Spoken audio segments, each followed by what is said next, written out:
I'm Giadha DeCarcer. I'm the CEO and founder of New Frontier Data, and delighted to be here at the CWCB Expo in Los Angeles.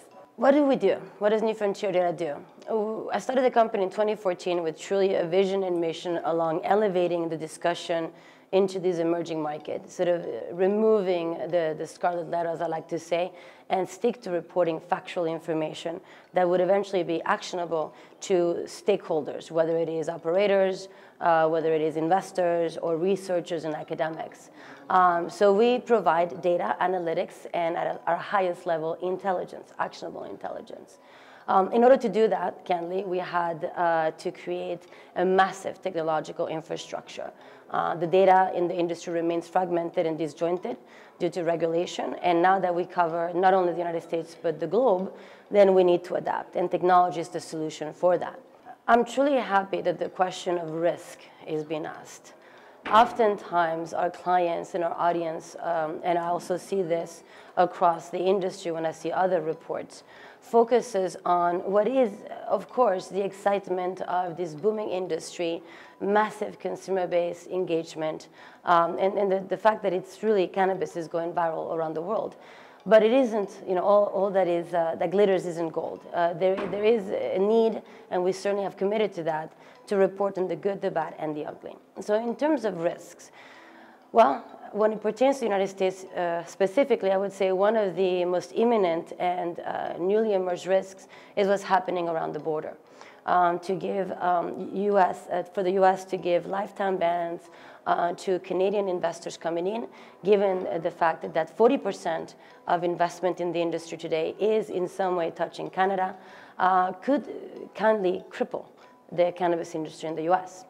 The United States is already facing some critical challenges when it comes to the global dynamics because of the lack of federal regulation and the fact that cannabis is not federally legal in the United States. Operators here and stakeholders here cannot get involved in what is now an emerging import-export arena. And so that already was a challenge. But if in addition to that you begin challenging or prohibiting the flow of investment, which has fueled not only innovation but the livelihood of the industry, well, I would say that could have some very long-standing negative effects.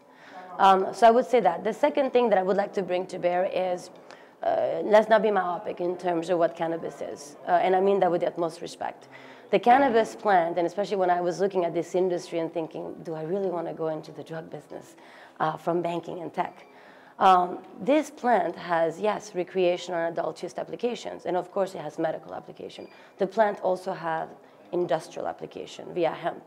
So not thinking about the more versatile aspect of this plant could also be a risk for those looking at short-term, medium-term, and long-term opportunities in the US and abroad. What lies in the future for New Frontier Data is global expansion, and hopefully via some pretty amazing companies that are emerging regionally. We are going to begin by establishing ourselves in Europe.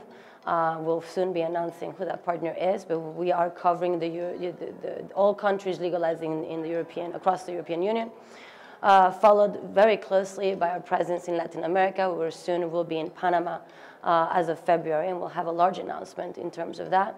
And we're also going to Sydney and Hong Kong this October, where we are beginning to have mature discussions around not only cannabis and CBD production, but hemp advanced industrial applications with some serious stakeholders across the region.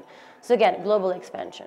As far as raising capital, in terms of the greatest challenges that we all face, I would say transparency.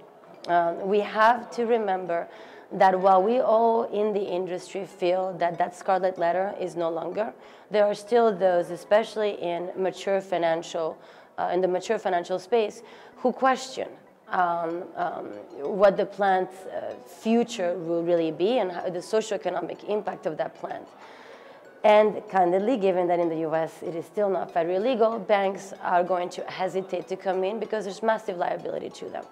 So we have a very narrow pool of investment sources, and the more we adopt sophisticated reporting practices and embrace the need for transparency in all things in our businesses, the more likely we'll be to continue to be able to attract those mature investors that will help us continue to operate in this wonderful space.